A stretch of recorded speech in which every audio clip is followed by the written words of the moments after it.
Ada permasalahan besar di depan para pengusaha senior dan para business owner. Setelah mereka berhasil menumbuhkan bisnisnya dan sudah berhasil melunasi utang miliarannya, apakah itu? Regenerasi. Menurut riset yang dilakukan oleh bisnis.com, sekitar 70% perusahaan keluarga di Indonesia gagal bertahan hingga generasi kedua. Dan hanya 13% yang mampu bertahan sampai generasi ketiga. Banyak perusahaan akhirnya tutup atau dijual karena tidak ada penerus yang siap melanjutkan usahanya. Lalu pertanyaannya, bagaimana caranya agar bisnis kita bisa terus bertumbuh dari anak kita, cucu hingga cicit kita? Di video ini kita akan kupas tuntas.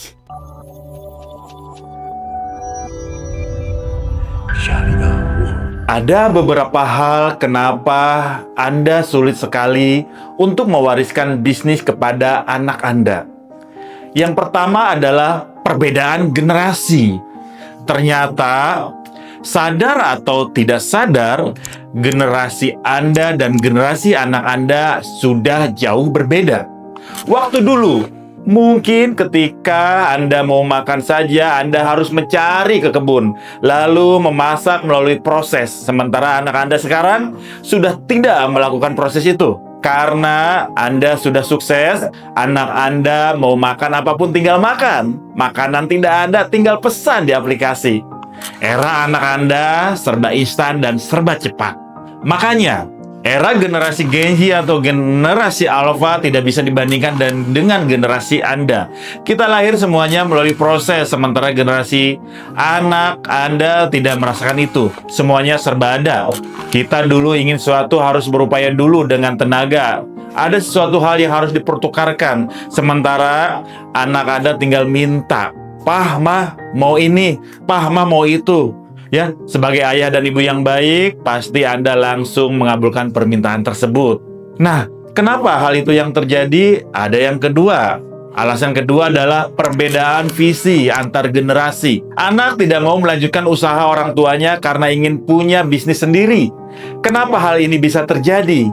Beberapa faktor adalah karena ingin membuktikan kepada orang tuanya atau bisa jadi karena teman-teman, lingkungan, dan sebagainya. Anak Anda itu suka merasa tersindir dengan kalimat, "Ah, kamu mah anak pewaris bukan perintis. Lulus kuliah pasti lanjutin usaha orang tuanya." Inilah yang menjadi penyebab kenapa anak bisa kemudian ingin mempunyai bisnis sendiri. Nah, yang ketiga adalah beban mental, Bapak Ibu. Pernah tidak Anda berekspektasi tinggi ke anak Anda? Pasti pernah kan? Ketika seorang ayah menitipkan bisnisnya ke anaknya, "Nah, ini bisnis ayah titipkan ke kamu ya. Kamu harus tumbuhkan bisnis ini. Jangan sampai turun. Buat bisnis ini go internasional," dan sebagainya. Kira-kira apa yang terjadi pada anak Anda? Langsung takut, minder. Anaknya pasti menolak. Padahal Anda menjalankan bisnis tersebut berapa kali rugi, berapa kali gagal dalam membangun bisnis. Iya kan? Nah, yang keempat adalah kurangnya profesionalisme. Apa maksudnya? Pernah tidak Anda curhat ke anak Anda atau siapapun itu? Seperti ini, "Duh, kenapa ya bisnis terus menurun?" Lalu anak Anda memberikan saran, "Ya, zaman sekarang tidak bisa kita pakai cara tradisional seperti ini lagi. Sekarang kita harus pakai cara kekinian, pakai media sosial, pakai AI, marketing, dan sebagainya." Sontak Anda menjawab sebagai orang tua, "Apa itu?" Nih ya, biarpun tradisional, cara ayah ini sudah puluhan tahun ayah lakukan. Bahkan sampai kamu bisa kuliah ke luar negeri, menghidupkan keluarga, dan lain-lain. Emang kamu tahu apa? Nah, kira-kira perasaan anak Anda bagaimana ketika mendengar jawaban tersebut? Sedih pastinya. Kira-kira dia mau nggak ngasih saran lagi? Pasti jadi tidak akan pernah lagi, Bapak Ibu.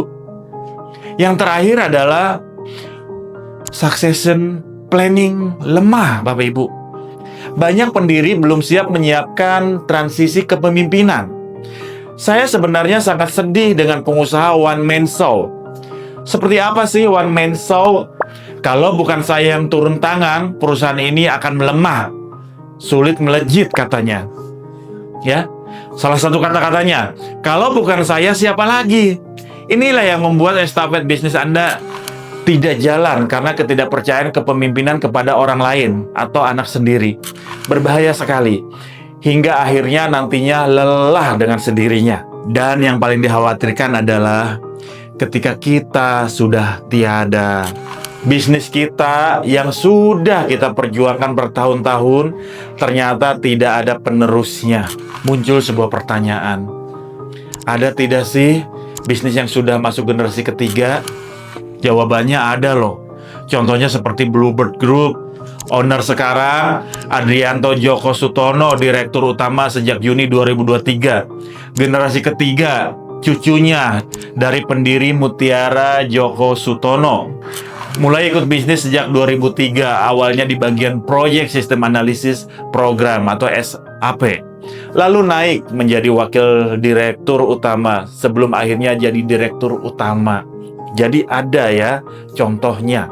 Yang kedua, contoh berikutnya adalah Gudang Garam, Bapak Ibu. Owner sekarang dipimpin oleh Bapak Susilo Wonowijoyo, Presiden Direktur. Generasi keduanya ya, yaitu anak pendiri Surya Wonowijoyo. Generasi ketiganya, keluarga Wonowijoyo sudah mulai masuk, tetapi Susilo masih memimpin langsung. Mulai ikut bisnis.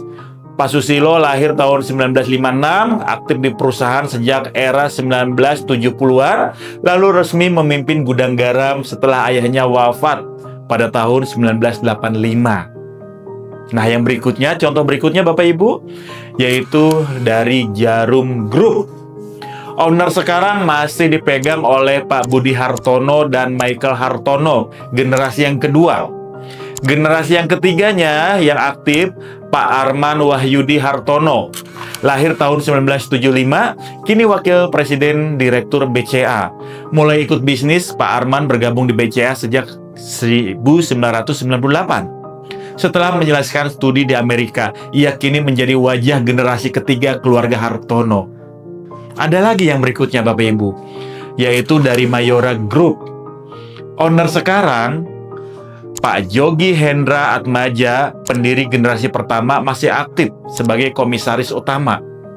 Generasi kedua atau yang ketiga yang masih aktif, Pak Andre Suhendra Atmaja, Direktur Utama, anak Pak Jogi. Mulai ikut bisnis, Pak Andre sudah terlibat sejak 1990-an. Naik ke posisi Direktur Utama pada tahun 2018. Generasi ketiga keluarga Atmaja juga mulai masuk jajaran manajemen ya. Nah, dari contoh-contoh di atas tadi bisa dilihat bahwa membangun generasi tidak bisa langsung dadakan. Ada prosesnya, bahkan sampai bertahun-tahun. Mulai dari sekarang, ajak anak Anda ya, ajak putra-putri Anda untuk ikut serta dilibatkan ke dalam bisnis agar mereka terlibat dalam proses estafet bisnis. Kemudian muncul beberapa pertanyaan seperti ini Bapak Ibu. Pak, masalahnya anak saya sudah saya ikut sertakan ke dalam usaha saya, tapi anak saya masih leye-leye. Sukanya rebahan terus, begadang dan sebagainya. Apa yang harus dilakukan? Tenang saja Bapak Ibu, ya. Sariawan memiliki program khusus bagi generasi kedua, ya. Salah satunya adalah program TMC atau The Master Class, ya. Jadi, ajak aja anak Anda atau putra-putri Anda ya untuk ikut belajar di program TMC dan pembelajaran syariah lainnya. Bisa jadi anak Anda tidak punya yang namanya strong why atau belum kuat. Kenapa anak Anda harus kerja keras? Kenapa harus melanjutkan bisnis kedua orang tuanya? Kenapa harus punya visi besar? Nah, akan terjawab di program TMC tersebut ya. Di program TMC akan diajarkan salah satunya mengenai perturbation. Bagaimana anak Anda yang tadinya diibaratkan seperti arang bisa menjadi sebuah berlian. Yang tadinya Leye-leye tidak punya semangat menjadi seorang yang kuat dan bahkan siap menghadapi tantangan bisnis ke depan. Tidak mudah jatuh dan sebagainya. Materi ini tidak diajarkan di bangku sekolah ataupun di perkuliahan. Hanya ada di program pembelajaran TMC, The Master Class. Satu contoh, Anda bisa lihat ya, salah satu alumni ya, putra dari Pak Mulyono, owner dari Turima Group. Beliau ya berbisnis di bidang agriculture, membantu usaha orang tuanya. Beliau menyampaikan bagaimana pengalaman beliau mengalami perturbation. Kalau saya mau. Kenapa? Kalau andaikan saya hidup, saya diulang, saya pengen istilahnya merasakan perturbation. Yang saya takutkan setelah saya TMC kemarin gini, saya merasa hidup itu kayak Rafathar dari dulu, nggak pernah ngerasain perturbation. Yang saya takutkan ke depannya, saya akan diperturbation, dan istilahnya ketika saya tidak punya modal yang kuat, iman yang kuat, dan mental yang kuat, apa yang akan terjadi? Saya sebagai seorang second generation dari Pak Mulyono akan istilahnya kita dihantam besar-besaran dan istilahnya kita tidak bisa bangkit. Itulah yang saya takutkan. Saya merasa hidup saya enak, kami merasa, saya dengan kakak saya, dengan saudara saya, kami merasakan enak terus, tapi kita jarang sekali merasakan gak enak. Itu yang saya takutkan. Luar biasa bukan? Nah, harapannya bisa tercopy paste kepada anak atau second generation Bapak Ibu sekalian. Sebenarnya masih banyak selain Mas Jia yang sudah siap melanjutkan bisnis orang tuanya setelah belajar di Syariah World. Dan kata-kata terakhir dari saya, ini sangat menarik Bapak Ibu. Menyerahkan bisnis hal yang mudah. Yang sulit adalah menyerahkan fundamental, semangat, dan visi seorang perintis. Sulit ketika kita tidak belajar. Mudah ketika kita tahu caranya. Caranya bagaimana? Belajar di event TMC, The Master Class, dan event lainnya di Syariah World. Jangan lupa untuk like, komen, dan share kepada keluarga tercinta atau kerabat Anda, dan tunggu video selanjutnya. Terima kasih. Assalamualaikum warahmatullahi wabarakatuh.